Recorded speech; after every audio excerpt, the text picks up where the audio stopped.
Bonjour et bienvenue sur le Masque élégant, Web TV du Sacré-Cœur 79, dimanche 31 mai, en direct d'un ciel bleu, sans nuages, ou presque.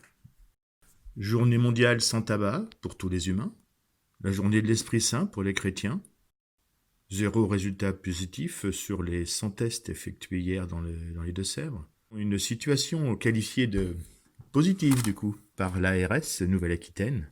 Mais pour la première fois depuis 10 ans, il n'y a pas d'invités dans les salles de restaurant des deux maisons du Sacré-Cœur.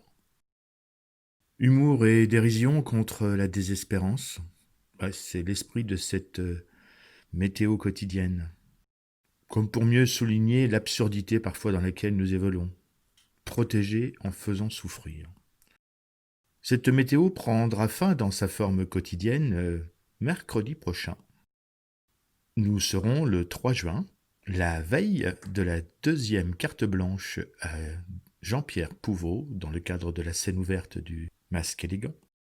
Et nous serons également le lendemain de la réunion hebdomadaire en visioconférence avec les services de l'ARS et du département.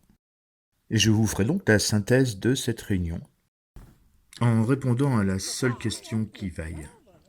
Oui ou non, nos aînés qui vivent en EHPAD, en maison de retraite, sont-ils des citoyens qui disposent des mêmes droits que n'importe lequel d'entre nous? Ont-ils le droit, en prenant les précautions que la situation sanitaire impose, de se déplacer librement dans la cité? Ont-ils le droit d'aller chez leurs proches, d'aller acheter leur journal ou manger une glace? De quel droit nous opposerions-nous à cela à compter du 3 juin?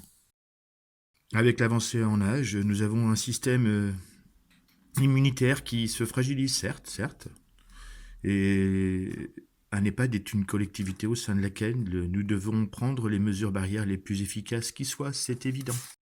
Ça ne légitime pas tout.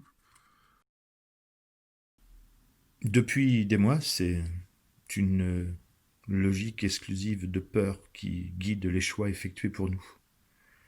Et je crois qu'il est temps de dire à voix haute et forte que ça suffit.